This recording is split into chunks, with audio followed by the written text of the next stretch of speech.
Hi అండి, అందరూ ఎలా ఉన్నారండి? బాగున్నారా? నేనైతే చాలా బాగున్నానండి. ఈరోజు నేను గ్రీన్ చిల్లీ వంకాయ మసాలా కర్రీ అయితే చేయబోతున్నానండి. వీడియోలోకి వెళ్ళే ముందు నా ఛానల్ ఎవరైనా కొత్తగా చూసిన వాళ్ళైతే ప్లీజ్ అండి సబ్స్క్రైబ్ చేసుకోండి. సబ్స్క్రైబ్ చేసిన వాళ్ళు లైకులు చేయండి, షేర్ చేయండి, కామెంట్స్ పెట్టండి. నా ఛానల్కి అయితే సపోర్ట్ ఇవ్వండి. మీరు లైకులు చేసి మాకు సపోర్ట్ చేస్తేనే మా ఛానల్ ముందుకెళ్తుందండి. మీ యొక్క లైక్ వల్ల మాలాంటి వాళ్ళ లైఫ్లు చాలామందివి కూడా హ్యాపీగా ఫీల్ అవుతారు. ప్లస్ వాళ్ళ లైఫ్లు కూడా బాగుపడతాయి. అంటే మీకు కూడా ఆనందమే కదండి.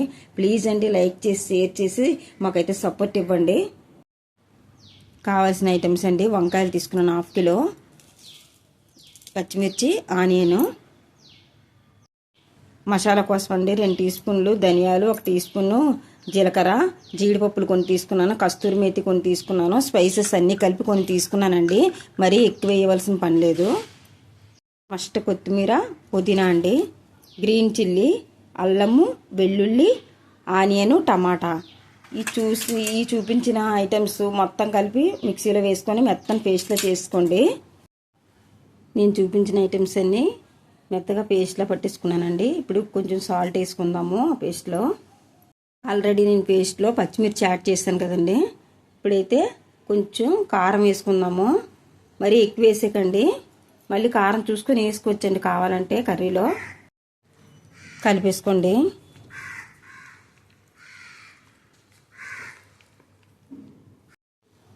వంకాయలు ఈ స్టైల్లో కట్ చేసుకోవాలండి. చాలా లేతగా ఉన్నాయి వంకాయలు. ఇప్పుడైతే మసాలా పెట్టుకుందాం. వంకాయలో స్టఫ్ చేసుకోనండి వంకాయ నిండా మసాలాని.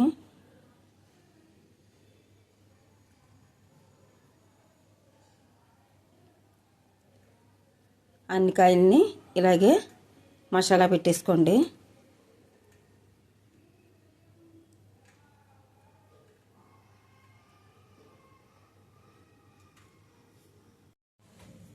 కళాయిలో ఆయిల్ పోసుకున్నానండి, హీట్ ఎక్కుతుంది.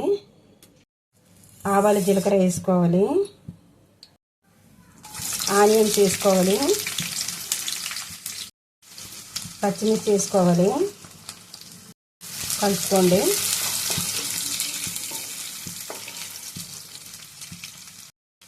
కొంచెం పసుపు వేసుకోవాలి, కొంచెం కరివేపాకు వేసుకోండి,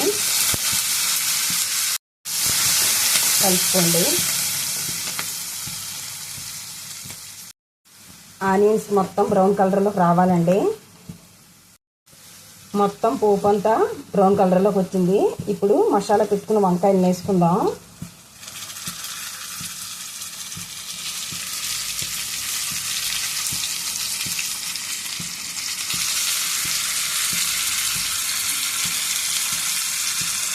మిగిలిన మసాలా కూడా వేసుకుంటున్నానండి. ఇప్పుడు మంటని మీడియం ఫ్లేమ్లో పెట్టుకోవాలండి. మీడియం ఫ్లేమ్లో పెట్టుకొని మూత పెట్టుకొని మగ్గబెట్టుకోండి. వంకాయలు సాఫ్ట్గా మగ్గాలి. చూద్దామండి, కలుపుకోండి. ఆల్రెడీ నేను 2 సార్లు కలిపానండి. చూడండి, వంకాయ చాలా సాఫ్ట్గా మగ్గిపోయింది. ఇలా మగ్గించుకోవాలి. చిన్న మంట మీద అయితేనే బాగా మగ్గుతుందండి. ఇప్పుడు మనం ఇందాక మసాలా ప్రిపేర్ చేసుకున్నాం కదండి, ఆ వాటర్ ఉన్నాయి, కొద్దిగా వేసుకుందాం. మసాలా వాటర్ని వేసుకుందామండి. మరి ఎక్కువ వాటర్ పట్టవు. కలుపుకోండి.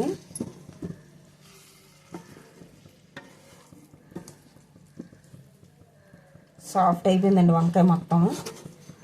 ఇప్పుడు ఈ వాటర్ ఇంకేంత వరకు మనం మళ్ళీ మూత పెట్టుకొని మగ్గబెట్టేసుకోండి.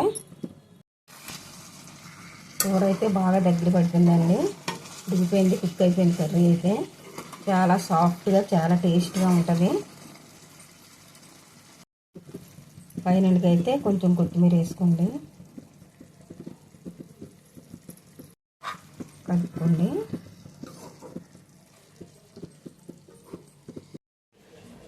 ఎంతో టేస్ట్గా ఉండే గ్రీన్ చిల్లీ పుదీనా మసాలా వంకాయ కర్రీ అయితే రెడీ అయిపోయిందండి. చాలా టేస్ట్గా చాలా కమ్మగా ఉంటుంది. నా ఛానల్ అయితే కొత్త ఛానల్ అండి. ప్లీజ్ అండి సపోర్ట్ ఇవ్వండి. మీరు సపోర్ట్ ఇచ్చి ముందుకు తీసుకెళ్తా ఉంటే నేను మంచి మంచి వీడియోస్ అనేవి పెట్టగలుగుతానండి. ప్లీజ్ సపోర్ట్ మీ. నా కొత్త ఛానల్ను లైక్ చేయండి, షేర్ చేయండి, కామెంట్స్ పెట్టండి, సబ్స్క్రైబ్ చేయండి. నోటిఫికేషన్ కోసం అయితే గంట సింబల్ని అయితే యాక్టివేషన్ చేయండి. Thank you for watching.